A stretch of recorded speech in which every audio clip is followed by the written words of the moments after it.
샬롬. 예, 감사드립니다. 주보에 보니까 로마서 9장이라고 되어 있네요. 그죠? 죄송합니다. 참 부족합니다. 그죠? 숫자 하나도 제가 한 장씩 넘어간다고 생각하고 9자를 딱 적어 놓고 지난주에 분명하게 뒷부분 한다고 했는데, 그죠? 여러분, 지난주 혹시 기억나십니까? 말씀. 예수 그리스도의 은혜로 또 예수 그리스도에 대한 믿음으로 구원받은 백성은 그럼 무엇으로 사느냐라는 겁니다. 로마서에는 성령의 능력으로 사는 것이, 그리고 성령의 법으로 산다고 말씀했습니다. 그러면 성령의 법으로 산다는 그 뜻은 뭐냐? 여러분, 성령의 법으로 살 때 우리가 하나님의 뜻에 온전히 100% 순종할 수 있느냐? 사실은 힘들지요. 여러분, 우리 힘으로 하나님 아버지 앞에 온전히 나아갈 수 있습니까? 없습니다. 그러면 누구의 능력이 있어야 됩니까? 바로 예수 그리스도의 그 능력이 있어야 되는 거예요. 그 능력이 있을 뿐만이 아니라 우리 안에 주의 성령께서 함께 하셔야 되는 겁니다. 주의 성령께서 함께 하시는 것. 여러분, 성령이라는 것, 좀 신학적으로 여러 가지 아직까지 논란의 대상이 있지만 성령의 세례를, 또 성령의 충만이라는 단어를 씁니다. 어떤 분들은 성령 세례와 또 성령 충만이 다른 것이다. 성령 세례는 사도행전에 나오는 그때 한 번뿐이었고 그 나머지는 다 성령 충만이다. 어떤 분들은 다 똑같은 단어다. 그러나 이것저것 다 따질 것 없이 성령의 역사가 아니면은 우리는 하나님의 뜻대로 살아갈 수 없는 존재라는 것을 인정하셔야 돼요. 우리가 예수 그리스도를 믿고 난 이후에 성령의 그 능력으로 살아가는 것. 여러분, 기도하실 때도 마찬가지. 우리가 예배 드릴 때도 마찬가지고, 여러분 직장 가운데 생활할 때도, 그죠? 일을 할 때도 하나님께서 주시는 그 능력으로 하셔야만 되는 겁니다. 물론 그뿐만이 아니죠. 그죠? 우리가 하나님의 일도 마찬가지예요. 성령께서 주시는 그 사랑과 그 은혜와 그 능력으로 오늘 말씀이 그 연장선에서 계속되고 있다라는 겁니다. 그렇다면 우리가 성령의 능력으로 살아갈 때 여러분, 때론 고난이 있다라는 거예요. 그 고난이 어떻게 나오느냐? 17절이죠. 지난주에 우리가 말씀을 살펴보았지만 자녀이면 또한 상속자, 곧 하나님의 상속자요 그리스도와 함께한 상속자니 우리가 그와 함께 영광을 받기 위하여 고난도 함께 받아야 할 것이니라. 여러분, 예수 그리스도를 믿는 사람에게는 뭐가 함께 있다고요? 고난이 함께 있다라는 거예요. 여러분, 이 말씀 들으면 참 마음이 무겁지 않습니까?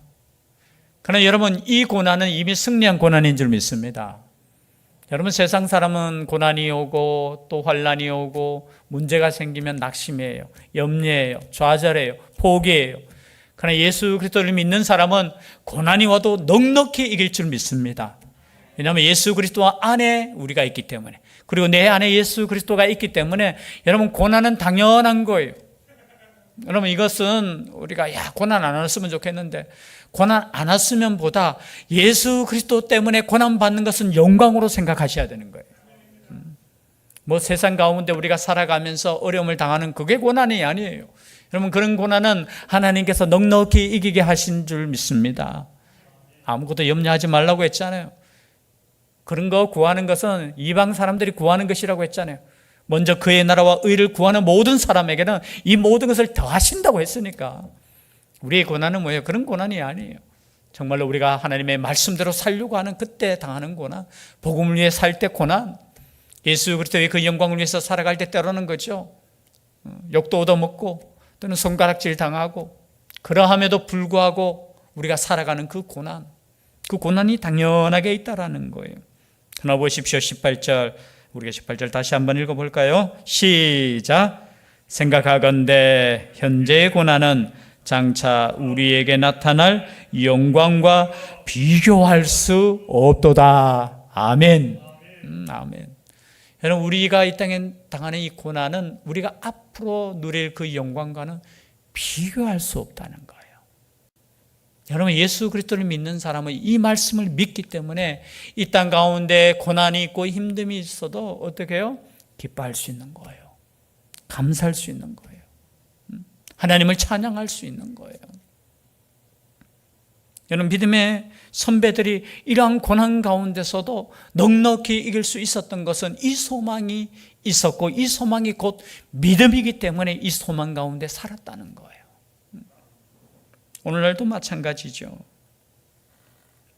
그리고 피조물도 이제 19절부터는 이제 이 세상 모두가 하나님의 그 회복하심, 예수 그리스도의 그 회복하심을 기다리고 있다는 거예요.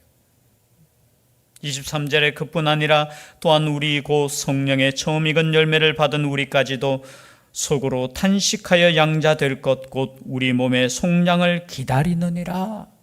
우리가 예수 그리스도를 믿는 그 순간에 하나님 나라 가는 거 아니잖아요. 여전히 우리는 이 땅에서 하나님의 나라가 완전해지는 그 시간을 기다리잖아요. 그렇죠? 하나님의 완전한 아들이 되는 그 시간을 기다리잖아요. 저는 그리스도인이 다른 말로 표현하면 뭐냐면 예수 그리스도의 다시 오심을 기다리는 사람들이라는 거예요. 기다리고 있는 거예요. 그러면 기다리면 중요한 게 뭡니까? 25절이에요. 만일 우리가 보지 못하는 것을 바라면 참음으로 기다릴지니라. 여러분, 천국에 대해서 우리가 보지 못해요. 보지 못하는 것은 뭐예요? 우리가 믿음으로 볼 수 있다는 거예요. 그 소망을 가지고 예수 그리스도를 믿고 고난 가운데서도 인내하고 나아가는 거예요. 그 말씀이에요. 참음으로 기다린다는 거예요. 참음으로. 여러분, 오늘도 참을 수 있기를 바랍니다. 참는 거. 믿음이 좋은 사람은 어떤 사람이냐? 잘 참는 사람이에요. 잘 참는 사람. 결국은 믿음도, 공부도 누가 잘하느냐 보니까 잘 참고, 뭐 놀고 싶은데 참고 책상에 앉는 게 아니죠. 의자에 앉아서 그렇죠? 이 인내라는 거, 그 인내는 그렇죠? 또 갈라디아서 보면 성령의 열매, 성령의 열매. 우리가 참을 수 있는 거 아니에요. 우리가 내 속에 거하시는 성령께서 인내하게 해 주셔야 되는 거예요. 인내하게. 그래서 잘 참는 것도 하나님께서 주시는 성령의 열매인 줄 믿습니다. 그것을 우리가 지금 가지고 인내하는 거예요. 참는 거예요. 때는 못 참아서 어떻게 해요? 때는 믿음을 버릴 수도 있는 거고. 그래, 이러면 참으셔요.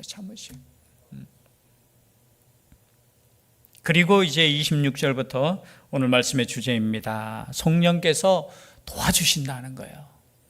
우리가 너무나 잘 아는 말씀이죠. 26절 다 같이 함께 읽도록 하겠습니다. 시작.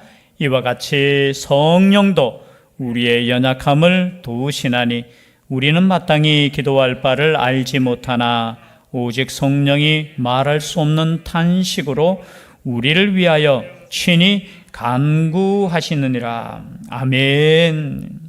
여러분, 34절도 같이 한번 읽어볼까요? 34절입니다. 시작. 누가 정죄하리요? 죽으실 뿐 아니라 다시 살아나신 이는 그리스도 예수시니 그는 하나님 우편에 계신 자요 우리를 위하여 간구하시는 자신이라. 자, 지금 누가 간구하신다고요? 자, 26절에는 성령님이 간구하신다고 했어요. 그리고 34절에는 또 누가 간구하신다고요? 예수 그리스도께서 간구하신다고 했어요. 여러분, 우리 앞에도 살펴보았지만 예수 그리스도, 하나님, 성령님, 삼위일체 하나님을 계속해서 로마서에서 말씀하고 있어요. 성령님을 예수 그리스도의 영이라고도 하고요, 하나님의 영이라고도 하고요. 그리고 우리를 위해서 기도하시는 분이 성령님이신 동시에 누구가 기도하신다고요? 예수 그리스도께서 기도하시는 거예요. 여러분, 우리를 위해서 기도하시는, 물론 여러분 집에 가셔서 한번 읽어보셔요. 요한복음 17장에 보면은 예수 그리스도의 기도가 나와요. 기도. 이 땅에 계실 때도 우리가 신학적으로는 그 17장을 이렇게 표현해요. 예수님의 대제사장적 기도라고 표현해요. 이 땅에 계실 때도 예수님께서는 우리를 위해서 기도해 주셨어요. 이 표현은 뭐냐? 전적으로 하나님께 모든 것을 맡긴다는 의미예요. 여러분, 성령님도 마찬가지로 우리를 위해서 기도해 주셔요. 그래서 우리가 때로는 오늘 말씀처럼 우리의 연약함을 도우시는 하나님. 우리는 연약해요. 우리는 믿음이 참 강한 것 같고 때로는 참 대단한 것 같지만 여러분, 하나님께서 함께 하시지 않으면, 성령께서 함께 하시지 않으면 여러분, 우리 평생에 믿음을 지킬 수 있다는 것 이 자체가 얼마나 큰 은혜인지 몰라요. 이 믿음 가운데 산다는 것 자체가, 하나님께 기도할 수 있다는 것 자체가 정말로 하나님이 주시는 큰 은혜라는 거예요. 은혜. 그런데 이것을 위해서 마땅히 기도할 바를 때로는 우리는 알지 못하나 오직 성령이 말할 수 없는 탄식으로 우리를 위하여 친히 간구하고 계신다는 거예요. 여러분, 우리를 위해서 기도하시는 분이 있어요. 거기에 가슬펠성 중에 그런 찬양이 있잖아요. 누군가 널 위해 기도하네. 누군가 널 위해 기도하네. 참 과거에 그 찬양 옛날에 부르면서 참 은혜 받았어요. 특히 저 같은 사람은 더 은혜 받았어요. 예수 믿지 않는 가정에서 교회 혼자 나오면서 누군가 나를 위해서 기도해 준다는 거, 참 많은 교회 안의 성도님들이 위해서 기도해 주고, 저는 그것을 좀 알았으면 좋겠어요. 나는 막 혼자다고 생각하고 사람들은 나에게 관심도 없다. 여러분, 서로를 위해서 짧게라도 기도해 줄 수 있다는 게 그게 얼마나 큰 은혜라고 생각하셔야 돼요. 감사하게 생각하셔야 돼요. 여러분, 우리가 함께 그리스도인의 가족이 되었다는 거, 함께 예배 드릴 수 있다는 거, 함께 기도 제목 나누고 기도할 수 있다는 거, 이거 별거 아닌 게 아니에요. 얼마나 귀한 것인지 몰라요. 여러분, 셀 예배 드릴 때도 함께 기도 나누고 기도하는 거 정말 감사하게 생각했으면 좋겠어요. 여러분, 누가 걱정해 주고 누가 함께 해주고 누가 이렇게 기도해 주겠습니까? 예수 그리스도 안에서 한 가족이 되었기 때문에 함께 기도하는데, 여러분, 사람뿐만이 아니라 우리 하나님께서, 성령 하나님께서도 우리를 위하여 친히 간구하고 계신다는 거예요. 우리는 혼자가 아니에요. 지금 이 시간에도 마찬가지입니다. 우리 성령 하나님께서 우리를 위해서 함께 하시고 기도해 주시고 역사하여 주신다는 거. 또 28절 말씀 함께 읽겠습니다. 시작. 우리가 알거니와 하나님을 사랑하는 자, 곧 그의 뜻대로 부르심을 입은 자들에게는 모든 것이 합력하여 선을 이루느니라. 여러분, 이 말씀을 꼭 믿을 수 있기를 바랍니다. 하나님을 사랑하는 자, 하나님을 사랑하는 자는 뭡니까? 곧 그의 뜻대로 부르심을 입은 자. 이 말로 표현하면 뭐냐면, 하나님의 부르심을 받은 사람은 하나님을 사랑할 수밖에 없어요. 여러분, 우리는 하나님을 사랑하는 존재로 부르심을 받았다는 거예요. 하나님의 부르심을 받은 사람은 때로는 고난이 있어요. 우리가 히브리서 새벽기도 말씀을 나눌 때 징계라는 단어를 썼습니다. 징계가 없으면 무슨 자라고 했어요? 사생자라고 했어요. 여러분, 하나님께서 주시는 그 징계, 때로는 그 징계가 아니라 때로는 세상이 주는 그 고난 가운데 있을지라도 이 말씀을 꼭 믿었습니다. 그의 뜻대로 부르심을 입은 자들에게는 모든 것이 합력하여 선을 이룬다는 겁니다. 여러분, 성경의 역사가 몇천 년 동안의 역사잖아요. 그죠? 그 몇천 년 동안의 역사 가운데 하나님께서 때로는 고난을 주실 때 있었어요. 하나님을 믿는 백성들이 잘못해서 고난을 줄 때도 있지만 연단의 과정 속에서 당연히 오는 고난도 있다라는 거예요. 그 고난을 통해서 하나님께서는 어떻게 해요? 그의 뜻을 온전히 이루셨다는 겁니다. 여러분, 우리의 삶에 있어서 수많은 고난이 있어요. 염려거리가 있죠. 그러나 그것을 통해서 분명히 알 것은 하나님의 뜻을 이루고자 하시는 하나님의 계획하심이 있다라는 거예요. 그 말씀이 오늘 이 말씀이에요. 너희들 지금 고난받고 있지 않느냐고, 환난 가운데 있지 않느냐고. 그러나 이것을 통해서 어떻게 해요? 모든 것이 합력하여 선을 이룰 것이다 라는 거예요. 선이 무엇입니까? 선은 하나님의 뜻이 이루어지는 게 선이지요. 선이라는 거, 선. 신학적인 뜻으로 말하면 하나님의 뜻이 곧 선이에요. 선. 그의 뜻대로 이루어지는 거. 다만 우리는 하나님의 그 선을 어떻게 해요? 이루시는 도구가 되어야 된다는 겁니다. 거기에 대해서 지금 말씀하고 있다는 거죠. 또한 29절 말씀에 보니까 하나님이 미리 아신 자들을 또한 그 아들의 형상을 본받게 하기 위하여 미리 정하셨으니 이는 그로 많은 형제 중에서 맏아들이 되게 하려 하심이라. 여러분, 우리를 부르신 것은 여러분 참 여기에 동그라미 쳐놨으면 좋겠어요. 29절에 보니까 하나님이 미리 아신 자들을, 여러분, 미리 아신 자들. 우리 하나님은 나를 아셨어요. 아니, 과거의 나만 아니라 앞으로의 미래도 나를 아시고 나를 부르셨어요. 그리고 부르시고 어떻게 해요? 그리고 정하셨어요. 그것뿐만이 아니에요. 30절에 보니까 미리 정하신 그들을 또한 부르시고. 여러분, 우리를 부르신 것은 그냥 우연하게 부르신 거 아니에요. 한번 불러보고 안 되면 버리려고 부르신 거 아니에요. 우리를 다 아셔요. 우리의 미래까지도 다 아셔요. 그리고 그 아신 자들을 어떻게 해요? 부르신 그들을 또한 어떻게 하시고요? 의롭다 하시고, 의롭다 하신 그들을 또한 영화롭게 하셨느니라. 구원의 서정이라고 돼요. 구원의 순서. 그런데 꼭 순서가 정하시고, 부르시고, 의롭다 하시고, 영화롭게 하시고. 제가 신학교에는 구원의 서정 하면서 9개, 그렇게 소중회신, 징수, 성견령 하면서 이렇게 외웠어요. 소명을 주시고, 중생시키시고, 거듭나게 하시고. 그런데 꼭 순서는 안 맞지만 정하신 그 사람들을 부르셨다는 거예요. 여러분, 하나님의 부르심을 여러분 믿을 수 있기를 바랍니다. 우리의 부르심은 작은 어떤 사람의 부르심이 아니에요. 하나님께서 우리에게 사명을 주시고자 우리를 부르셨다는 거예요. 그럼 세상 가운데 우리가 선택함을 받았다는 거예요. 그 선택한 이유가 방금 읽었던 아들의 형상을 본받게 하기 위하여 미리 정하셨다는 거예요. 우리도 예수 그리스도의 형상을 닮을 줄 믿습니다. 이건 두 가지 의미로 있어요. 우리의 성품이 예수님을 닮는다는 의미도 있지만 예수 그리스도께서 부활하신 그 부활체로 우리가 어떻게 영원한 삶을 누린다는 거예요. 그럼 이 땅에서 우리가 살아도 길게 살아도 사실은 100년이잖아요. 그러나 우리는 영원한 생명, 요한계시록에 보니까 더는 아프지 않고 더는 슬퍼할 일도 없는 그런 영원한 기쁨이 충만한 그 시간을 우리는 지금 기다리는 거. 이것을 믿지 못하는 사람은 어떻게 해서든지 이 땅에서, 그죠? 우리가 조금 더 잘 살아보려고 노력하잖아요. 그러나 우리는 이 땅의 삶이 아니라 영원한 삶을 믿고 소망하고 기다리는 사람들이라는 거예요. 그렇다면 여러분, 우리가 이것을 믿는다면, 성령께서 함께 하신다면 어떻게 되느냐? 31절부터 39절까지 있습니다. 간단하게 살펴보겠습니다. 그런즉 이 일에 대하여 우리가 무슨 말하리요? 만일 하나님이 우리를 위하시면 누가 우리를 대적하리요?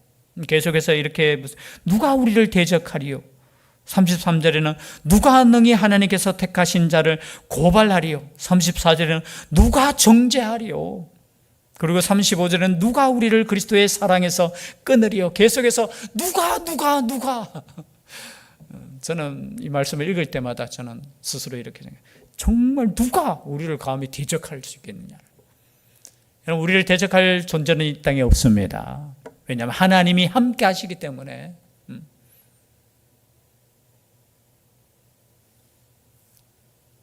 32절이죠. 자기 아들을 아끼지 아니하시고 우리 모든 사람을 위하여 내주신 이가 어찌 그 아들과 함께 모든 것을 우리에게 주시지 아니하겠느냐. 여러분, 이 말씀을 믿을 수 있기를 바라요.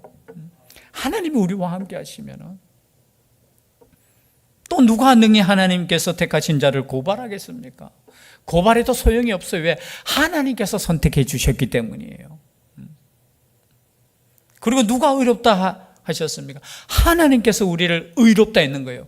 우리 스스로가 의롭다, 네가 의롭다, 저거들끼리 의롭다, 이게 아니고요. 어떻게 해요? 하나님께서 우리를 향해서 의롭다 하셨어요. 우리를 만드신 그분이, 세상을 만드신 그분께서. 그 누가 감히, 그죠? 불의하다 그렇게 말할 수 있느냐라는 거예요. 또 누가 우리를 정죄할 수 있습니까? 정죄할 수 없다라는 거예요. 34절이죠. 죽으실 뿐 아니라 다시 살아나신 이는 그리스도 예수시니 그는 하나님 우편에 계신 자요 우리를 위하여 간구하시는 자시니라. 여러분, 죽으실 뿐만 아니라 다시 살아나신 이는 그리스도 예수시니 그는 하나님 우편에 계신 자요 우리를 위하여 간구하시고 우리 죄를 용서하신 분이 누구냐? 예수 그리스도신데 누가 우리를 정죄할 수 있겠습니까? 그래서 담대할 수 있기를 바라요. 세상은 어떻게 해서든지 하나님과 우리 사이를 어떻게 해요? 띄워놓으려고 하잖아요. 여러분, 사단의 역할은 딱 하나. 사단의 역할은 다른 거 아니에요. 하나님과 우리 사이를 어떻게 해서든지 이게 떼어놓으려고 하는 거예요. 어떻게 떼어놓으려고 합니까? 야, 네 같은 게 뭐 하나님 믿느냐고. 하나님 그 사랑을 불신하게 만들어요. 창세기부터 그렇게 나오잖아요. 선악과 따먹으면 우리가 죽는데 뭐라고 이야기해요? 야, 선악과 따먹으면 너희 눈이 밝아져 가지고 야, 하나님과 같이 있대. 그러면서 어떻게 해요? 싹 분열시키잖아요. 마치 하나님께서 욕심 많은 하나님으로 이렇게 비추는 것처럼. 아마 고난당할 때도 아마 수없이 사탄은 그렇게 말할 거예요. 야, 니 같은 게 뭐 하나님 믿는다고. 그러니까 니 제대로 안 믿잖아. 니 기도도 안 하는 게 당연히 그렇게 고난받지. 환난 당하지. 야, 하나님이 살아계시다면 니한테 이런 어려운 큰 문제 주겠어? 하나님이 안 살아계시니까 그렇지. 여러분, 다 세상의 이야기예요. 그러나 끊임없이 수천 년 동안 하나님은 어떻게 우리를 향해서 나는 너희의 하나님이고 너희들을 사랑한다는 거예요. 세상이 주는 음성에 여러분 유혹대가 하나님이 그 사랑에 있네 없네, 그 사랑하네 안 하네, 아니에요. 부부 사이에도 마찬가지고요. 우리의 성도들 사이에도 마찬가지. 이간질하는 그죠? 존재. 그 존재는 뭐냐? 사랑을 분열시키는 거. 마찬가지입니다. 35절에 누가 우리를 그리스도의 사랑에서 끊으리요? 환난이나 공고나 박해나 기근이나 적신이나 위험이나 칼이랴. 환난은 다 아시죠? 공고도 아시죠? 힘듦, 그죠? 고난하고 힘든 거. 그리고 박해 아시죠? 예수 그리스도를 믿는 것 때문에, 그죠? 고난 당하는 거. 그리고 기근 아시죠? 배고픈 거. 여러분, 예수 그리스도를 믿으면서도 배고픈 거. 그리고 적신, 벌거벗음을 당하는 거, 그죠? 그 입지 못하는 거. 뭐 수치적인 것도 의미하지만 옷을 입지 못하는 발가벗음 당하는 그거. 그리고 위험, 그리고 칼은 뭡니까? 죽음이잖아요. 그 죽음조차도 그리스도의 사랑에서 끊을 수 없다라는 거예요. 그뿐만이 아니죠. 38절에 보니까 내가 확신하노니 사망이나 생명이나 천사들이나 권세자들이나 현재일이나 장래일이나 능력이나 높음이나 깊음이나 다른 어떤 피조물이라도 우리를 우리 주 그리스도 예수 안에 있는 하나님의 사랑에서 끊을 수 없으리라. 왜냐하면 하나님께서 붙잡고 계시기 때문에 그래요. 우리가 붙잡는 것이 아니라 하나님께서 사랑하시기 때문에 그 사랑이 끊어지지 않는 거예요. 우리가 100번 배신해도 우리 하나님은 100번 용서해 주시고 101번째 우리를 완전히 사랑으로 사로잡으시는 하나님이셔요. 그래서 어떻게 된다고요? 우리가 넉넉히 이길 수 있다는 게 37절 결론의 말씀이, 그러나 이 모든 일에 우리를 사랑하시는 이로 말미암아 우리가 넉넉히 어떻게 한다고요? 이기느니라. 여러분, 성령이 역사하고 예수 그리스도를 믿는 사람은 넉넉히 이길 줄 믿습니다. 내 안에 예수 그리스도의 영이 임하는 사람은 넉넉히 이겨요. 어떤 환난이 오고 어떤 생명의 위협이 가고 어떤 배고픔이 있을지라도 어떤 수치가 있고 어떤 헐벗음이 있을지라도 하나님께서 주시는 그 사랑 가운데 넉넉히 이긴다는 거. 여러분, 그냥 아슬아슬하게 이기는 것이 아니라 어떻게 해요? 넉넉히 이기는 거. 성령께서 역사하시면 넉넉히 이기는 거. 이 넉넉히 이길 수 있는 믿음으로 살아갈 수 있는 우리가 될 수 있기를 주의 이름으로 축복합니다. 기도드리겠습니다. 사랑의 하나님, 감사드립니다. 하나님께서 우리를 선택하여 주시고 또 양자 삼아 주시고 또 우리의 연약할 때뿐만 아니라 영원히 우리와 함께 하신다는 이 말씀을 믿고 우리가 담대히 하나님께 나아갑니다. 비록 연약하고 부족하지만 하나님의 그 크신 사랑 가운데 우리를 사로잡아 주시고 넉넉히 이길 수 있는 믿음으로 승리할 수 있도록 역사하여 주시옵소서. 우리들 가운데 여러 가지 힘든 가운데 있는 하나님의 백성들이 있사오니 기억하여 주시고 이 믿음으로 다시 일어나게 하여 주시고 넉넉히 이겨 하나님의 영광됨을 찬송하며 간증할 수 있는 죄들 되게 하여 주시옵소서. 함께하여 주실 줄 믿사오고 예수님 이름으로 기도드리옵나이다. 아멘.